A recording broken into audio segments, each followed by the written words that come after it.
Championship match next on the docket between the incoming champion Jimmy Jack Funk and its #1 contender at Gouge, the #1 mathlete Seymour Snott and Brad Stutz. This is the ultimate clash of styles. Absolutely, it's a strong man and a strong amateur style wrestler with great credentials against a big tough barroom brawler in Jimmy Jack Funk. And you see already the smarts and the finesse of Seymour Snott coming into play. Jimmy Jack went for a mighty blow, and he was sent all the way to the floor by the smarts of Seymour Snott. Yep. I mean, I've said it before, Seymour Snott is smarter than a computer. He may be. And I don't think that Jimmy Jack Funk could turn one on. But that said, if you can just punch your way out of a problem, you don't really need to, Brad. So we'll have to see which style will ultimately take over. And in the balance is the Gouge Heavyweight Championship promotion out of Raleigh, North Carolina. Yeah, but he's got to do more than punch his way out of a problem. He's got to navigate around a great scientific wrestler, a great wrestling mind. Jimmy Jack Funk taking Seymour to the ground here. Not sure if I agree with that or not. This guy can wrestle, but it might be in Jimmy Jack's best interest to keep this a stand-up fight like we saw in the previous bout and not go to the canvas, go to the mat against Seymour Snott. I got a feeling Seymour may be able to outthink him. That said, Jimmy Jack does sport about a 50-pound weight advantage here, and I'm wondering if he thinks he can exploit that with mat wrestling. But there you go, you were right, Brad. As Seymour's not able to get the reversal, of course there's no 2 points in professional wrestling, but nonetheless, the hammerlock applied. And a nice reversal by Jimmy Jack Funk. Two greatly conditioned athletes. You see the arms on Seymour Snott. This is the guy that lives in the gym and a great display of power right there. Jimmy Jack Funk, maybe a little bit deceptive on his look at first glance. This is a guy that's in tremendous ring shape. This is a guy that's strong as an ox. This is a guy that spends a lot of time in the gym, does CrossFit several times a week. Both these guys are in great physical condition. And like I say, Jimmy Jack Funk is in what you might call ring shape. And a lot of times, the guy that's in great, trying to navigate the shoulders now. Oh, wow. A lot of times, Scott Island, the guy that's in great ring shape will outlast the guy that's just been doing cardio. Right, and if you look at it, Jimmy Jack with the clubbing blow to the back, trying to get out of this bear hug by Seymour Snott here. I can't take my eyes off the pants. I've never been able to with this guy, Jimmy Jack. Jimmy Jack's mean. He's a big old horse. He needs a fashion designer of some kind, because man, the pants, I tell you something, he takes the cake. Got the zebra on one leg and the lightning on the other. It's like he can't decide. Oh boy! Nice monkey flip by Snott. Great thinking move! Woo! Wow, he picked the big man up. He is strong, and he's right back to the mat work. Yeah, I think on the mat is maybe Seymour's best bet. Keep him on the mat, wear him down. You know, if you've never been inside the ring, navigating the shoulders down, only got 2. Near fall. If you've never been inside the ring, you can't imagine, or if you've never wrestled amateur, you can't imagine how physically taxing it is to be literally wrestling in and out of holds in a grounded situation like that. That amateur style is so grueling. Wow, Jimmy Jack did that. Scott, he'll wear him out. Yep. And he got to his feet, and it's a good thing. If he didn't, he might have been able to even uncle him that way. Oh, underhook, tried for a hip toss. Reversal by Snott. Seymour for the cover. Only gets 2. Oh, he's going up to the top. Go for another monkey flip here. Oh, he caught him. He blocked it. Caught him with the power. And he's in the wrong part of town now, because JJ Funk could send him all the way to the floor if he wants to. Oh, boy. Wow. Oh, he just draped him right over the rope there. That's no good. And guts and sternum against that top rope hurts every single time. That's cable. That's not a soft landing. And the suplex brings him back in. The float over by Funk a little slow. And he's only able to get 2, Brad. Jimmy Jack Funk now in the driver's seat. We will see what he employs to try to wear down the challenger here. Now that's more like it, a headbutt. These are two cornerstones of the Gouge organization. Two of the longest tenured guys in that organization here. Yeah, they've had more than a few matches against one another. This time the title's in the balance. We'll have to see. Oh, what a clothesline coming off out of the corner by Jimmy Jack. Pointing to the brain, I gotta say, if it gets to a competition of smarts, I'm gonna put my money on Seymour Snott. Maybe well, that's yeah, just me. he'd be a 1-9 favorite, and I think everybody in the building except for Jimmy Jack knows that. Uh-oh, a Greco-Roman foot stomp here, right up against the head, using the 5 count. Well, this is what Jimmy Jack has to do. He has to use his weight and his his brawling ability to just kind of make the admission better conditioned athlete. Almost beat him with that fist drop. Wear him down. Yeah, fist drop. Got two. Off the ropes goes Seymour into a boot. He tasted it and down he goes. That will loosen some teeth with that big boot. There he goes. And went for the leg drop, but Seymour was quick and knew that was coming. I think he's seen that move before, Brad. Yeah, no water in the pool on that leg drop. Low bridge, and Jimmy Jack flies all the way over to the floor. Now here it's going to be interesting what Seymour Snott does. If he allows Jimmy Jack Funk to just remain outside and a 10 count happens, Jimmy Jack Funk retains the championship. He'll get the winners first. But I think Seymour Snott knows that, and he's coming out after him. Scaling the ropes. Oh, he caught him. This is not going to end well for Seymour against that post, which has absolutely no give whatsoever, and he's tied him to the hickory tree. Oh no, this is not the position that Seymour Snott envisioned. He is in a bad way, and here he comes. Oh my goodness.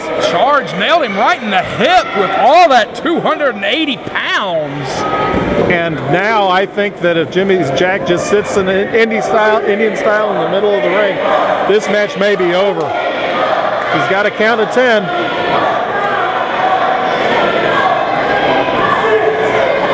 Oh, Seymour Snott somehow to his feet.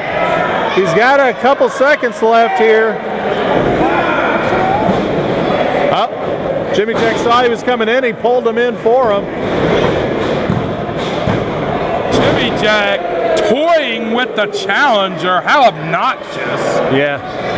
He actually gave a near fall to himself. And the champion looks like he thinks this is a foregone conclusion. But look, 2 boots. Oh, he locked the third one. He's going to set him up here for the Brazos Valley backbreaker. No, giant swing. A giant swing by Jimmy Jack Funk. He went around 4 times and dropped him on his back.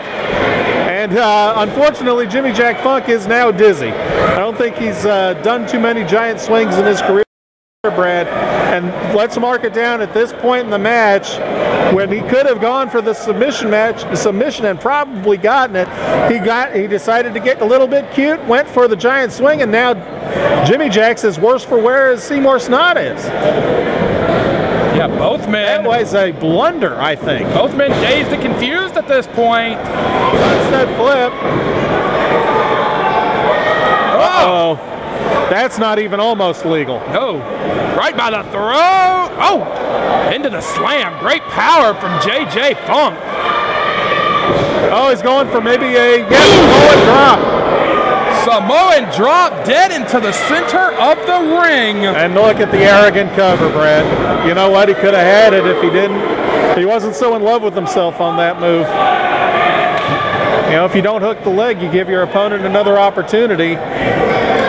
And CrossFit JJ, Cowboy not short on confidence. Setting up for a top. This is ill-advised. Nobody home. Nobody home at all. Knees and the sternum hit the canvas on that one. Big drop kick. Seymour going to try to use that quickness, Scott Island. Absolutely. The Geek with the physique now, building some momentum. Irish whip he goes, and a back body drop gets the big man over. And he's setting him up for the Bulldog here. No. Nice shoulder tackle. Oh, what a clothesline. Texas-made clothesline, drilled him. Ooh, I thought he beat him with it. It's a bit of a quick count by the official there. But Seymour able to get out at the count of 2. Both men are showing the effects of this match. It's been a gutter brawl. Bit of a seesaw affair, Brad. Charging in goes JJ. Out of the way. He only gets 2 with the schoolboy here. He blocks the lariat and a forearm shiver to the face. And now JJ Funk is dazed and on all fours. From the top of the second rope is Seymour. Setting him up. Jimmy Jack Funk turns around. Oh, rolling right in the forehead. This could be it. Right here. No. Only 2. That was close. I thought that was it, Brad. Seymour Snott has got to string something together to put this big man down. Coming off the ropes is a good start, but ultimately, oh, look at this. He's got to wrestle this big man to the canvas for at least 3 seconds. He dropped his head. Neckbreaker, perhaps. No. JJ slipped out. Oh, Northern Lights hooked the arm, drove him into the canvas, but he only got 2. That Northern Lights suplex almost looked like it was about to be a brain buster. I think Seymour Snott saved the match by the way he took it out, a face buster right in the center of the ring. Oh. Got 2. That was a very smart move by Seymour Snott, using Jimmy Jack's weight, his strength against him there. Again. Back to the well goes Seymour Snott from the second rope, setting him up for that forearm. Jimmy Jack Funk now to his feet. He's getting from the top turnbuckle. Oh, he pulled the ref in! Well, the referee ate every bit of that. Shenanigans on the part of Jimmy Jack Funk. For the Ace Crusher, didn't get him. And a Space Buster again. For the cover, 1, 2. No referees, Brad. No, the ref got drilled right in the face. We need to get another official out here, or Seymour needs to check with Charlie Kohler or something. Well, now what do? We've got a title in the balance and no official. And this is he's taking his eyes off his opponent to try to get the referee to wake up. Uh-oh. Brad, he's got the rope. That damn rope. JJ maybe trying to swing that cowbell. Oh, hooked him with the rope for the Ace Crusher. A cowbell cracked him right in the back of the head. You could hear the sound echo throughout the building. Yeah, on the way down in that Ace Crusher, the cowbell cracked him in the back of the head. There's no way Seymour cutting back, and here comes the backup official.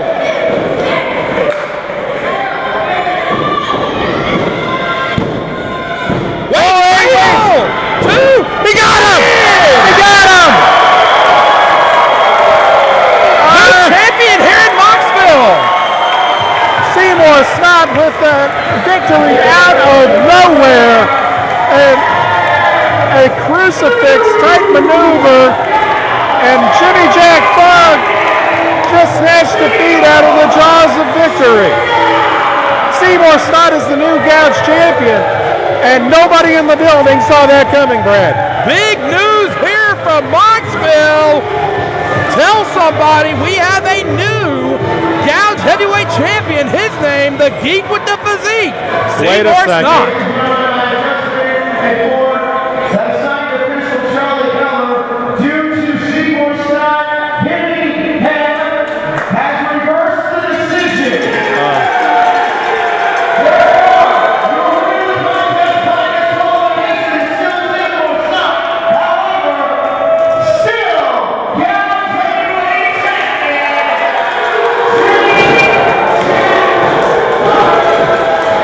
So when those shenanigans by Jimmy Jack Funk, this is a miscarriage of justice in just about every way you can say it.